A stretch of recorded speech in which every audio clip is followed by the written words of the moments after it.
Hi, it's me again, I'm back.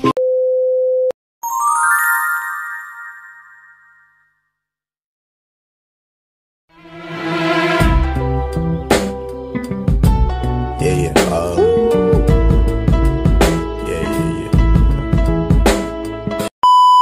Wait a minute.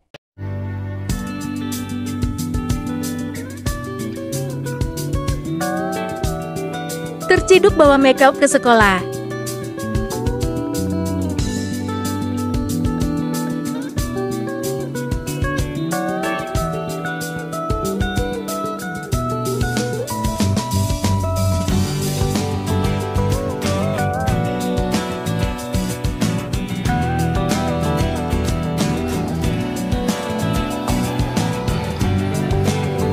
Terciduk merokok di sekolah. Disidang di ruang BK.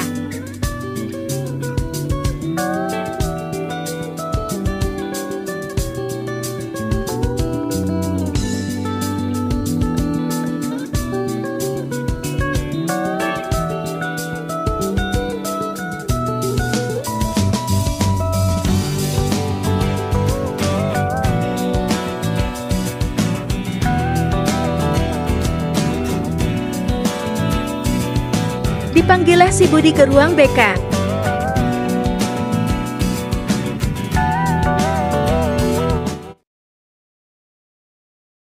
Singkat cerita mereka dimarahi Ustazah.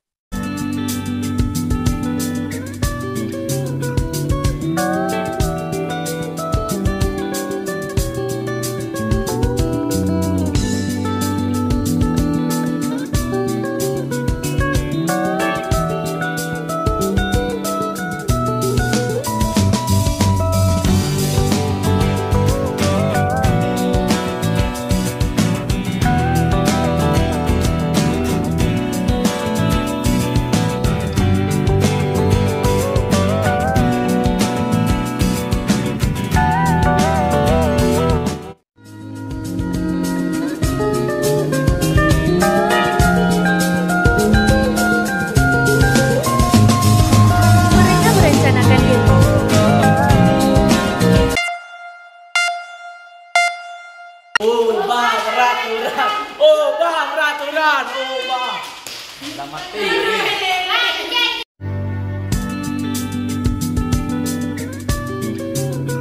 Mereka pun meminta maaf kepada Ustazah.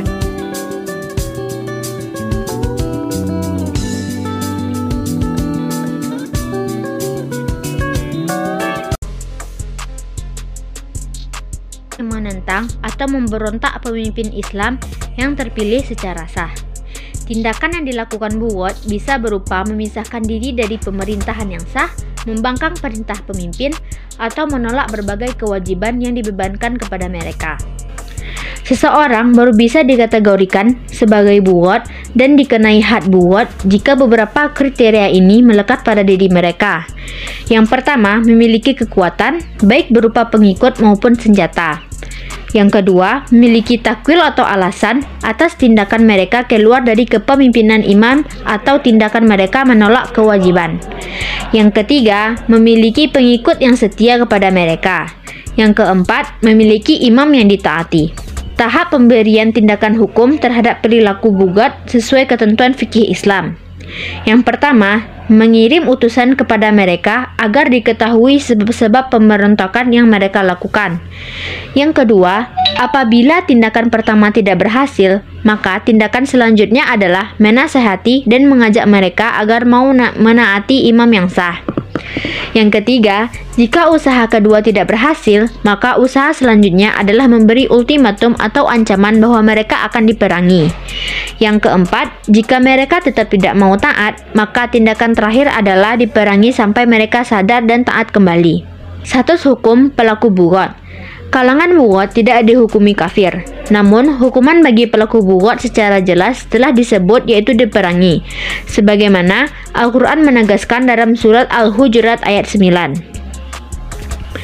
Pelaku bugot yang bertaubat, maka taubatnya diterima dan ia tidak boleh dibunuh. Oleh sebab itu, para bughat yang tertawan tidak boleh diperlakukan secara sadis, lebih-lebih dibunuh. Mereka cukup ditahan sampai hingga sadar. Adapun harta mereka yang terampas tidak boleh disamakan dengan ghanimah, karena setelah mereka sadar, harta tersebut kembali menjadi harta mereka. Hukum memerangi bughat dan batasnya. Para ulama membagi perang terhadap kaum bughat dalam dua kategori hukum, yaitu bughat wajib diperangi dan bughat mubah atau boleh diperangi.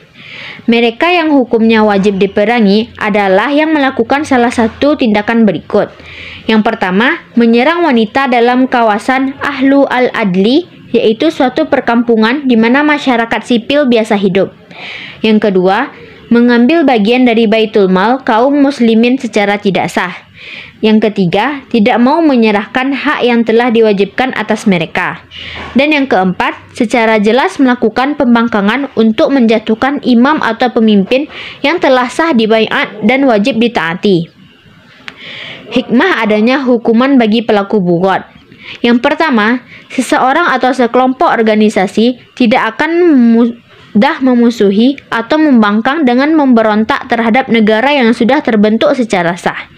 Yang kedua, seseorang atau sekelompok organisasi akan memahami betapa hukum Islam benar-benar melindungi kedaulatan negara yang sah secara hukum. Yang ketiga, menghindarkan manusia atau sekelompok organisasi dari berbuat kesemena-mena yang tidak melewati jalur konstitusi yang diakui oleh negara. Yang keempat, memberikan efek jerah terhadap pelaku bughat agar tidak memberontak dan dapat kembali taubat, serta mengakui negara yang sah secara konstitusional dan hukum Islam. Yang kelima, memberikan pemahaman bahwa jika terdapat perbedaan pendapat terkait dengan jalannya pemerintahan, maka harus disalurkan dengan cara yang baik-baik.